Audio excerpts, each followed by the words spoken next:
Bonjour, nous voici entrés dans la 4e semaine de confinement. Nous espérons que ce sera la dernière, mais c'est aussi la dernière semaine de l'année liturgique qui se célèbre avec la fête du Christ roi de l'univers. Cette expression d'ailleurs roi de l'univers peut un peu surprendre puisque quand on regarde ce que nous vivons dans le monde, on n'a pas l'impression que le Christ est roi de l'univers, on a plutôt l'impression que c'est le mauvais avec un grand M qui est le roi de l'univers.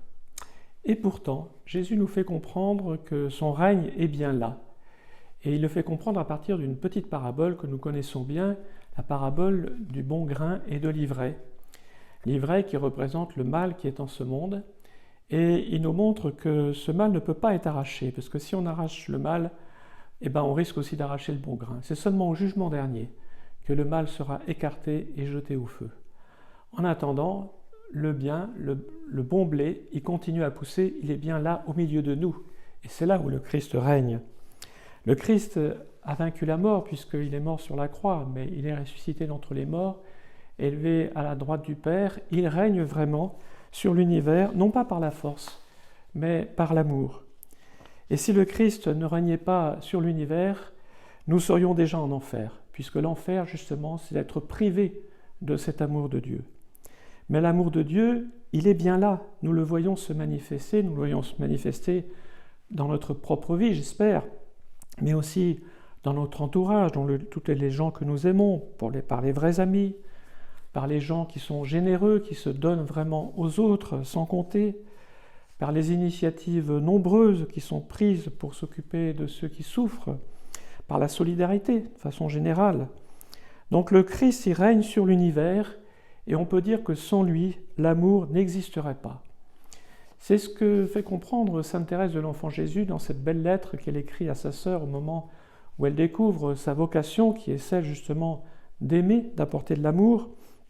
Et voilà ce qu'elle écrit en parlant de l'amour avec un grand A, c'est-à-dire l'amour qui vient de Dieu. « Je compris que l'amour seul faisait agir les membres de l'Église, que si l'amour venait à s'éteindre, les apôtres n'annonceraient plus l'Évangile. Les martyrs refuseraient de verser leur sang.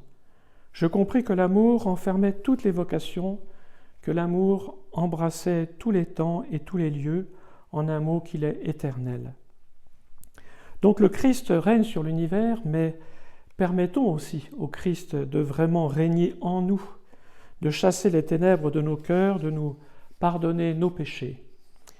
Et il y a des moyens pour cela. Le Christ règne en nous justement par la prière, par cette fidélité à la prière, par notre écoute aussi de la parole de Dieu qui nous nourrit, qui nous transforme, qui nous convertit, par l'Eucharistie qui nous fait vivre et auquel il faut être fidèle, par la charité aussi que nous devons manifester vis-à-vis des autres, puisque c'est de cette façon que nous manifestons l'amour de Dieu. Laissons-nous donc conduire par le Saint-Esprit. Par lui, le Christ peut vraiment régner en nous.